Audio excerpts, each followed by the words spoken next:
இன்னையோட 6 நாள் ஆகுது. பிச்சு மணி ஓடிட்டான்னு தான் நினைக்கேன். நல்லா ஏமாத்தி புட்டான். வீட்டில் எந்த பொருளும் திருடல, என்ன எதுவும் ஏமாத்தல. ஆனா ஓடிட்டான். ஒருவேளை அவனுக்கு ஏதாவது ஆகி செத்துருக்கானோ? அவங்க பாட்டி செத்துட்டுன்னு போகணும்னு சொன்னானே, அதில் போகிற வழியில் இவனுக்கு எதுவும் ஆயிட்டா என்னன்னே ஒன்றுமே புரிய மாட்டுக்கு. சை, என் நம்பருக்காவது போன் அடிக்கலாம்ல. உயிர் இருந்தால் தானே போன் அடிப்பான். உயிர் போயிட்டுன்னா என்ன செய்வான்? சரி, இப்போ என்ன செய்ய? பிச்சு மணி போட்டாவை பிரேம் பண்ணி மாட்ட வேண்டிதான். மாலையை போட்டுறணும். போட்டோ என்கிட்ட இருக்கா? ஃபோனில் ஏதாவது ஒரு போட்டோ கிடக்கும். சரி, அதை எடுத்து ஃப்ரேம் பண்ணி மாலையை மாட்டிடுவோம். பிச்சு மணி போட்டா இதில் கிடக்கான்னு பார்ப்போம். ஃபோன் கடையில் போய் கொடுத்தா அவன் நல்ல பெரிய பிரேமாக போட்டு தருவான். மாட்டிடுவோம். பிச்சு, இப்படி உலகத்தை விட்டு போயிட்டியே. கங்க்ராச்சுலேஷன் ஜான் சார், எப்படி அந்த கேஸில் ஜெயிச்சிட்டீங்க. உங்கள் 100 கோடி மதிப்புள்ள பங்களா உங்களுக்கே கிடச்சிட்டு. ஆமாம் பாலமுருகன், ரொம்ப சந்தோஷமாக தான் இருக்கு. ஆனால் நான் வந்து 6 நாள் ஆகுது. பானுமதி என்ன நினச்சானே தெரியல. இன்னும் 20 நாளில் கல்யாணம் வேற இருக்கு. சும்மா இருங்க சார், அந்த பேராசை பிடிச்ச பொம்பளை பற்றியே நினச்சிக்கிட்டு இருக்காதீங்க. எப்படி இருந்தாலும் அது உங்களை கல்யாணம் பண்ண தான் போகுது. Balamurugan, mind your words. அவங்க என்னோட ஒய்ஃப் ஆக போகிறவங்க. பொம்பளை கும்பளைன்னு பேசுகிற வேலை வச்சுக்கிடாதீங்க. அவங்க பொம்பளை தானே, ஆம்பளை கிடையாது. போங்க சார், எப்போ பார்த்தாலும் அங்கேயே கடந்துக்கிட்டு ஒரு வேலைக்கார மாதிரி, வேலைக்காரன் இல்லை பிச்சைக்கார மாதிரி இருக்கீங்க. உங்களை பார்க்க பார்க்க எனக்கு அப்படியே வயிறெல்லாம் எரியுது சார். உங்கள் ரேஞ்ச் என்ன, உங்களுடைய அந்தஸ்து என்ன, உங்களோட டேலண்ட் என்ன? நீங்கள் என்னடா அங்கே கொஞ்சம் சாணி அள்ளிக்கிட்டு இருக்கீங்க. அதெல்லாம் உனக்கு புரியாது பாலமுருகன். அதெல்லாம் ஒரு ட்ரூவான லவ். போங்க சார், சினிமாவில் கூட இந்த அளவுக்கு மொக்கையாரும் நடந்துக்க மாட்டாங்க. லூசு தனமாக இருக்கு நீங்கள் பண்ணுறது. என்ன பாலமுருகன், ஓவராக பேசிக்கிட்டு இருக்கீங்க. சாரி சார், மனசில் உள்ளது அப்பப்போ கொட்டி தீர்த்துருதேன். சரி, எப்படி உங்க ஆளை சமாளிக்க போறீங்க? அதுக்கு ஒரு நல்ல பிளான் வச்சிருக்கேன். அது மட்டும் ஒழுங்கா நடந்துச்சுன்னா கண்டிப்பா பானுமதியை சமாதானப்படுத்திடலாம். ஒரு 50,000 ரூபாயை கொண்டு போய் நீட்டினாலே அந்த பொம்பளை வாயை பிளந்துட்டு, பிச்சு மணி 50,000 உனக்கு எப்படி கிடைச்சது, சரி கொண்டான்னு சமாதானம் ஆயிரும். இதுக்கு உட்காந்து ஒரு பிளான் போடுறாராம். பிளான் நெக்ஸ்ட் என்ன சார்? உடனே ஃப்ளைட் டிக்கெட் போடு, ஈவினிங்குள்ள நான் ஊர்ல இருக்கணும். சரி sir. Good morning. Good morning இசை. என்ன இசை அக்கா, மூஞ்சில ஒரு சந்தோஷம் தெரியுது, ஒரு மகிழ்ச்சி தாண்டம் ஆடுது.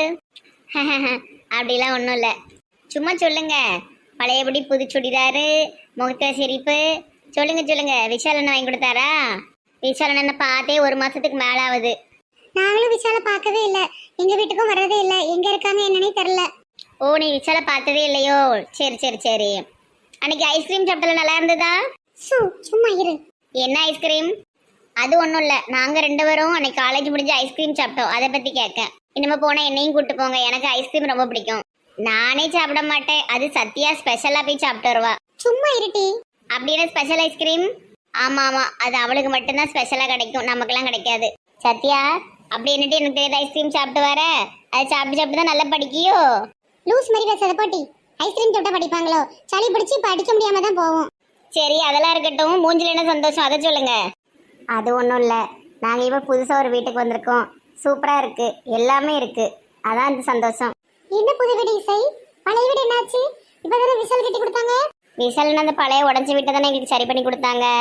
இப்போ எங்கள் அம்மா ஒர்க் பண்ணுறாங்கல்ல, அந்த கம்பெனிலேருந்து கெஸ்ட் ஹவுஸ் கொடுத்துருக்காங்க. அங்கே ஏசி, ஃப்ரிட்ஜு, மளிகை ஜாமான் எல்லாமே இருக்குது. பெரிய வீடு, ரொம்ப நல்லா இருக்குது. நான் எந்த நேரமும் ஏசியை போட்டு தூங்கிட்டு தான் கிடக்கேன். ஒரே உங்கள் காட்டில் மழை தான் போங்க. எங்கள் அம்மா ரொம்ப பாவம், 1 மாதம் தான் வேலைக்கு போனாங்க, அதுக்குள்ளே உங்களுக்கு கெஸ்ட் ஹவுஸ்லாம் கிடச்சிட்டு. எங்கள் அம்மாவை ஒரு 10 வருஷத்துக்கு முன்னாடியே வேலைக்கு அனுப்பியிருக்கலாம். உங்கள் அப்பா என்ன பண்ணுறாரு? அவரை பற்றி எதுவும் கேட்காத. என்னாச்சு இசை? எங்கள் அம்மாவுக்கும் எங்கள் அப்பாவுக்கும் பெரிய சண்டை வந்துட்டு. எங்கள் அப்பா நிறைய வார்த்தையை விட்டுட்டாங்க. எங்கள் அப்பா இந்த மாதிரி இத்தனை வருஷத்தில் பேசுனதே கிடையாது. அதனால எங்கள் அம்மா கோவச்சிட்டு நீ கூப்பிட்டு வந்துட்டாங்க. ஆனால் உங்கள் அப்பா ரொம்ப நல்ல டைப் தானே, அப்படி பேச மாட்டாங்க தானே? ஆமாம், எங்கள் அம்மா 1 மாதம் வேலைக்கு போனதை எங்கள் அப்பாவுக்கு பிடிக்கல. ரொம்ப கோவப்பட்டு நிறைய தப்பாக பேச ஆரம்பிச்சிட்டாரு. அதனால எங்கள் அம்மா வந்து இனிமேல் அப்பா வேண்டான்ட்டாங்க. நாங்கள் இனிமேல் எங்கள் அப்பாவை சேர்க்க போகிறதே இல்லை. லூஸ் மாதிரி பேசாத, ஏதோ கோவத்தில் பேசியிருப்பாரு, அதுக்கு நான் அப்பாவை எப்படி சேர்க்காம இருக்க முடியும்? எங்கள் அம்மா என்ன சொல்கிறாங்களோ அது பற்றி தானே நான் கேட்க முடியும். எங்கள் அம்மா தான் படிச்சிருக்காங்க, அவங்களுக்கு தான் லைஃப்பை பற்றி எல்லாம் தெரியும். எங்கள் அப்பாவுக்கு ஒன்றுமே தெரியாது. எங்கள் அப்பா சரியான முட்டாள். என்னக்கா, உங்கள் அப்பாவே நீங்கள் முட்டாள் அது இதுன்னு சொல்கிறீங்க. என்ன இருந்தாலும் நம்ம அப்பாவை அடுத்தவங்ககிட்ட விட்டு கொடுக்கக்கூடாது. உனக்கு ஒன்றும் தெரியாது, நீ சின்ன பிள்ளை. உங்களோட 1 வயசு தான் சின்னவ, அதுக்கு நான் ஒன்றும் ரொம்ப சின்ன கை குழந்தை கிடையாது. அவங்கவுங்க சூழல்ல இருந்து பார்த்தா தான் தெரியும் சோனியா. சரி கிளாஸ்க்கு போ, நேராயிட்டு கிளம்புவோம். உங்க அப்பா உங்களை தேடி வந்தாங்களா? நாங்க எங்க இருக்கோம்னு அவருக்கு தெரியாது, அதனால எங்களை தேடிலாம் வரல. ஃபோன் ஏதாவது வரும்னு பார்த்தோம், எங்க அம்மா நம்பரும் அவருக்கு தெரியல போல, ஃபோனும் வரல. ஆனா வேலை செய்யற இடம் தெரியும், ஆனா இது வரைக்கும் அங்கேயும் போகல. குடும்பம் கஷ்டப்படும் போது எல்லாரும் சேர்ந்து ஒன்னா சந்தோஷமா இருந்தீங்க, இப்ப வசதி வாய்ப்பு வரும்போது இப்படி சண்டை போட்டுட்டு இருக்கீங்களே. என்ன சொல்லணும்னு எனக்கே தெரியல சத்யா. சரி வா நம்ம கிளம்புவோம். சரி. ஸ்டூடெண்ட்ஸ், எக்ஸாம் வருது, நல்லா படிக்கணும், எல்லாரும் நல்ல மார்க் எடுக்கணும். யாராவது அரியர் போட்டிங்கன்னா அடி வெளுத்து போடுவேன்னு சொல்லிட்டேன். ஸ்டடி லீவில் உட்காந்து படிக்கணும். ஃபோன் ஓண்டுறது, இன்ஸ்டாவில் ரீல்ஸ் போடுறதெல்லாம் விட்டுட்டு நல்லா மார்க் எடுக்கணும் சொல்லிட்டேன். பார்ப்போம் இந்த வாட்டி யார் ஃபஸ்ட்டு மார்க் எடுக்கிறாங்க, பாய்ஸா கேர்ள்ஸான்னு பார்ப்போம். செமஸ்டர் லீவில் என்கிட்ட வந்து இங்கிலீஷ் கிளாஸ் படிக்கிறதுக்கு யாருனாலும் வரலாம். உங்களுக்கு நான் சூப்பராக என்னை மாதிரி இங்கிலீஷ் ஃபஸ்ட்டு சொல்லி தருவேன். Okay, understand? I will do. என்னோட வீடு ஆல்வேஸ் ஓப்பனிங். எப்பனாலும் வந்து என்கிட்ட நோட்ஸ் டேக் இட். என்னோட நம்பர் கேர்ள்ஸ் எல்லார்கிட்டையும் இருக்கு. So call me always call me, 24 hours call me. Boys no call. Okay, எக்ஸாமில் யாரும் காப்பி அடிக்கவே நோ. அந்த மாதிரி பண்ணீங்கன்னா ஒரு வருஷத்துக்கு எக்ஸாம் எழுத முடியாம பண்ணிடுவாங்க. Okay. Vishal always late. Sorry ma'am. What sorry? இங்கிலீஷ்ல எனக்கு பிடிக்காத வேர்ட் சாரி. நாளையில இருந்து சீக்கிரம் வந்துருவேன் ma'am. No you are always late. Okay, உன்னோட டேடியை பார்த்துட்டு தான் உன்னை கிளாஸ்க்கு வர சொல்லியிருக்காங்க. உன்னோட டேடியை பார்க்காம உன்னை கிளாஸ் ரூம்ல விடக்கூடாதுன்னு சொல்லியிருக்காங்க. Go and see your daddy face. எதுக்கு மேம் எங்க அப்பாவை போய் பார்க்கணும்? இது கிளாஸ் ஹவர்ஸ், நான் ஈவினிங் போய் பார்த்துக்கிறேன். நோ விஷால், உங்க டாடி டெல்லிங் விஷால் என்ன பார்த்ததுக்கு அப்புறம் தான் கிளாஸ்ல விடணும்னு. உன்னோட டாடி இந்த காலேஜுக்கு ஓனர் பத்தியா? அவரை மீறி நாங்க எதுவுமே no. Go and see your daddy face. Go. Class முடியிட்டு மேம், நான் போறேன். விஷால், என்னோட ஜாபுக்கு நீ குழி தோண்டி க்ளோஸ் பண்ணிராத. கோ. எதுக்கு இப்படிலாம் பண்றாங்க? ஸ்டூடெண்ட்ஸ், கிளாஸ் கவனிங்க. இப்போ நான் சாக் பீஸ் வச்சு எழுதுவேன், போர்டு எட்டாது. அதனால நான் சேர்ல ஏறி குதிச்சு ஐ எம் ரைட்டிங். இது பேசுறது ஒரு அளவும் புரியல. எப்பந்தான் பெல்லடிப்பாவளோ தெரில. அப்பா, எதுக்கு என்ன கிளாஸ் ரூம்குள்ள யாரும் விட மாட்டுக்காங்க? என்ன பண்ணிட்டு இருக்கீங்க? சவுண்டை உயர்த்தி பேசாத. நான் இப்ப அப்பா கிடையாது, இந்த காலேஜோட ஓனர். மரியாதையா பேசு. காலேஜோட ஓனர்னா என்னனாலும் பண்ணுவீங்களா? அப்ப காரணம் சொல்லுங்க. விஷாலுங்கிற ஸ்டூடெண்ட்டை எதுக்காக உள்ள விடல, அதுக்கான காரணம் சொல்லுங்க. பர்சனல் காரணத்தை எடுத்துட்டு வராதீங்க. அப்பா அம்மாவுக்கு ஒபே பண்ணி நடக்க மாட்டேங்குன்னு உன் மேல கம்ப்ளைண்ட் வந்திருக்கு, போதுமா? அப்பாவா பேசுறீங்களா, சாரா பேசுறீங்களா? இங்க இரு, அப்பாவாவே பேசுற. ஒழுங்கா வீட்டுக்கு வா. அம்மாவுக்கு பர்த்டே வருது 2 நாள்ல. சீக்கிரம் வா, அம்மா கூப்பிட்டுட்டு இருக்கா. நான் அன்னைக்கு உன்னை கூப்பிடுறேன், பெருசாயிட்ட சவால் விட்டுட்டு போற. ஓஹோ, நீங்க வந்து வானா வரணும், போனா போகணும், என்ன நினைச்சிட்டு இருக்கீங்க? ஒரு பிள்ளைய அம்மா அப்பா இப்படியே நடத்துவாங்க? கொடுமை. எப்பப்பா இப்படி ஒரு கொடுமை எங்கேயுமே கிடையாது. ஆமா, பைக்கு கேட்டா உனக்கு காரு, ஒரு செல் கேட்டா 2 செல்போன் வாங்கி கொடுக்கலாம், கொடுமை தான். ஒவ்வொரு பிள்ளைங்களும் ஃபீஸ் கட்ட வழி இல்லாம எவ்வளவு கஷ்டப்படுதுன்னு தெரியுமா? இந்த காலேஜ்ல படிக்கிறது எவ்வளவு பிள்ளைகளுடைய கனவு உனக்கு தெரியுமா? கஷ்டப்பட்டாலும் நல்ல அம்மா அப்பா பாசத்தை கொட்டி வளர்ப்பாங்க. உங்களை மாதிரியா எப்ப பார்த்தாலும் திட்டிக்கிட்டோம், எப்ப பாரு பனிஷ்மெண்ட் கொடுத்துக்கிட்டு இருக்கீங்க.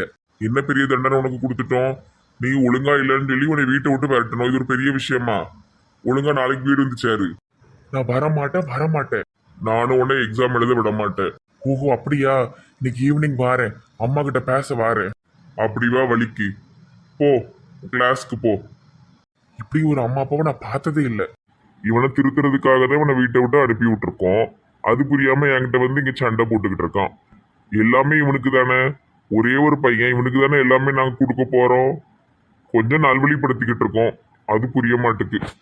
சரி, எப்படியோ வீட்டுக்கு வரதை ஒத்துக்கிட்டான், அது வரைக்கும் சந்தோஷம். என்ன கடையில ஆளை காணும்? ஹாய் ஹலோ வணக்கம். வீட்டுக்கே போக மாட்டீங்களா? 2 பேரும் எங்கேயாவது சுத்திட்டே இருக்கீங்க போல. எங்களுக்கு வர வேலையே கிடையாதுல. என்ன இந்த பக்கம்? சும்மா கடைக்கு வந்தேன். என்ன குழந்தனாரே, தம்மு கிம்மு எதுவும் போட வந்தீரா? சேச்சா, எனக்கு அது பழக்கமே கிடையாது. அப்ப எங்களுக்கு இருக்குன்னு சொல்லுதீங்களா? ஐயோ, நான் அப்படி சொல்லவே இல்லையே. அப்புறம் என்ன, கடையில் ஒளிஞ்சு திருட்டு மொழி? சான்சி எங்க தான் வர சொல்லியிருந்தோம். அதே உங்ககிட்ட சொன்னா கிண்டல் அடிப்பாங்க. இன்னொன்னு பெரியம்மாட்ட போட்டு விட்டுருவாங்க. இல்ல நான் முட்டை வாங்க வந்தேன். உங்க குடும்பமே ஒரு முட்டை முட்டைன்னு அலையுத. படிக்கும்போது மார்க் முட்டை தானோ? சேச்சே, நானும் நல்ல மார்க் எடுப்பேன். முட்டை தானே, அதுவும் ஒரு மார்க். ஏ சோனியா, என்ன இந்த பக்கம்? கடைக்கு வந்தேன்க்கா. கடைக்கார் மாறிட்டார் போல. அண்ணா ஒரு 4 பெண் கொடுங்க. நான் கடைக்கார கிடையாது. சரியா போச்சு, உங்களை கடைக்காரன்னு நினச்சிக்கிட்டா. ஐயோ, கடைக்காரங்க எப்போ வருவாங்கன்னு தெரியலையே. என்னெல்லாம் வாங்க வந்த? பென்னு, ஸ்கெட்சு எல்லாம் வாங்க வந்திருக்கேன். ஸ்கெட்ச் பென் எதுக்குப்ல? படம் வரையறதுக்கு தான். நான் நல்லா படம் வரைவேன். முதல்ல படிப்பை கவனி, மற்றதெல்லாம் அப்புறம் பார்த்துக்க. முதல்ல படிப்பை கவனி, மற்றெல்லாம் அப்புறம் பார்த்துக்கன்னா பங்குச்ச மவளையா காதலிக்கா? அட பேதியில போறவன் காலேஜ் படிக்கிற பிள்ளைல அது. படிப்போட இதான் நல்லா இருக்கும்க்கா. இப்ப நல்லா இருக்கும். நாளைக்கு மார்க் குறைஞ்சிட்டுன்னு என்ன செய்வேன்? படிப்பையும் பார்த்துக்கிடுவேன், இதையும் பார்த்துக்கிடுவேன். முளைச்சு 3 இலை உடல இந்த பிள்ளைக்கு இது தேவையா? எத்தனை வருஷமா பண்ணிட்டு இருக்க? அது ஒரு 4 வருஷம் இருக்கும். ஹீ கடவுளே, பள்ளிக்கூடத்துல இருந்தே லவ் பண்ணிட்டு இருக்கு. முதல்ல பங்கச்சிட்ட போய் இதை சொல்லணும். என்ன பிள்ளை வளர்த்து வச்சிருக்கா? என்னென்ன படம்லாம் வரைவேன்? எல்லா படமும் வரைவேன். உங்களையும் கூட நல்லா வரைவேன். அப்போ நாளைக்கு என்னைய படம் வரைஞ்சி தருவியாட்டி? இன்னைக்கு சாமி படம் வரையணும்னு தான் இருந்தேன். உங்களை ஒரு வாரம் கழிச்சு வரைஞ்சு தரேன். உனக்கு என்ன ஸ்கெட்சுமா வேணும்னு சொல்லி நான் வாங்கிட்டு வரேன். பரவாயில்லண்ணே, நான் காலேஜ் போகிற வழியில வாங்கிக்கிடுதேன். நல்லா படிச்சு மார்க் எடுனா உங்க அம்மாலாம் உன்னையும் உங்க அக்காவையும் தான் நம்பிக்கிட்டு இருக்கு. படம் வரைகிறதுலாம் அப்புறம். அதான் சொன்னோம்லாத்த, நான் ரெண்டையுமே பேலன்ஸ் பண்ணி கொண்டு போயிடுவேன். குட் கேர்ள், என்ன மாதிரியே இருக்க. நீங்களும் படம் வரைவீங்களா? ஆமா, காக்கா படம் வரைவேன். ஆர் போட்டா காக்கா. வீடு வரைவேன். எம் போட்டா அது வந்து மலை. நான் சூப்பரா வரைவேன். சரி சரி, நான் வாரேன். உங்க அக்கா என்ன செய்வா? அவளும் படம் வரைவாளோ? அவ ஒரு சொங்கி, ஃபோன் நோண்டிக்கிட்டே இருப்பா. ஃபோன் நோண்டது ஒரு திறமை தானே? ஆமா ஆமா, பெரிய திறமை. அதான் நோண்டி நோண்டி கண்ணாடி போட்டு வச்சிருக்கா.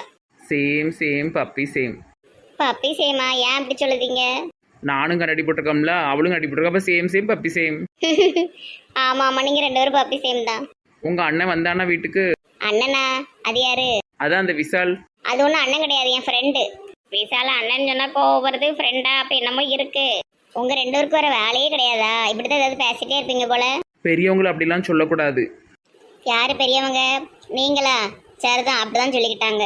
உங்க அக்கா நல்ல பிள்ளை. உனக்கு ரொம்ப வாய் கூட்டிட்டு. உங்ககிட்ட எல்லாம் இப்படிதான் பேசணும், இல்லைன்னா அவ்வளவுதான். சரிம்மா தாய், நீ கிளம்பு. இந்த கடைக்கார் கடையை திறந்து போட்டு இப்படி போயிட்டாரு. அப்ப கடையில என்னெல்லாம் எடுத்து சாப்பிட்டுருக்கலாம் இந்நேரம். மேல பாருங்க, கேமரா இருக்கு. அது கேமரா கிடையாது, அது குருவி கூடு. சரி வாங்கக்கா, நம்ம எங்கேயாவது போய் உட்காருவோம்.